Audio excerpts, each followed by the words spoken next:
Dans cette vidéo, nous allons voir la fonction copier-coller qui s'appelle différemment dans Scratch, cela s'appelle dupliquer. On l'obtient en faisant un clic droit sur un bloc ou bien sur un groupe de blocs. Donc ici j'ai fait clic droit sur le bloc bleu ciel, touche flèche droite pressée, j'ai donc dupliqué uniquement ce bloc. Si je fais clic droit sur le si, dupliquer, il va me dupliquer tout le bloc si avec tout ce qu'il y a à l'intérieur.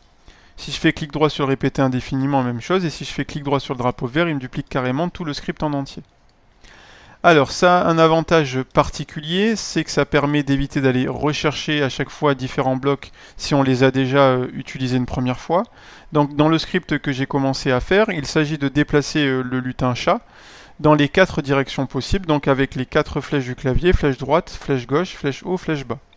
Donc je vais faire clic droit sur le si pour dupliquer en changeant flèche de droite par flèche de gauche, en changeant également l'orientation. Et même chose pour la flèche du haut et la flèche du bas. Donc flèche de haut et je m'oriente vers le haut.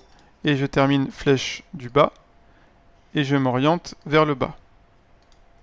Donc j'ai construit un script qui permet au lutin chat, lorsque je clique sur le drapeau vert, de se déplacer dans les 4 directions grâce aux flèches du clavier.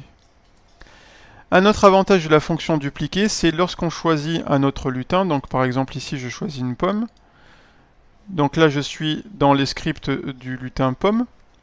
Eh bien je vais lui dire qu'à chaque fois que le drapeau vert est cliqué, je vais répéter indéfiniment si la pomme est touchée par le lutin Scratch, donc c'est-à-dire par le sprite 1, alors je vais lui demander de se cacher.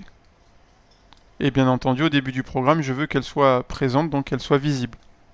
Donc je mets montrer au début de mon programme. Donc lorsque je clique sur le drapeau vert, mon chat se déplace toujours dans les 4 directions. Et lorsqu'il rencontre la pomme, elle disparaît. Pour l'instant, je n'ai pas fait de dupliquer, mais vous allez voir l'intérêt de cette fonction dupliquer. Le dupliquer permet non seulement de dupliquer des blocs ou des scripts tout entiers, mais elle permet aussi de dupliquer des lutins. Si je vais sur la pomme ici, que je fais clic droit dupliquer, j'ai une nouvelle pomme qui apparaît là. Et lorsque j'appuie sur le drapeau vert, j'ai 2 pommes. Et sur cette seconde pomme qui s'appelle ici Apple 2, je clique dessus et j'ai exactement le même script que sur la première pomme que j'avais. Donc c'est exactement le même script. Ce qui fait que lorsque je duplique un lutin, je duplique également le script qui lui est associé.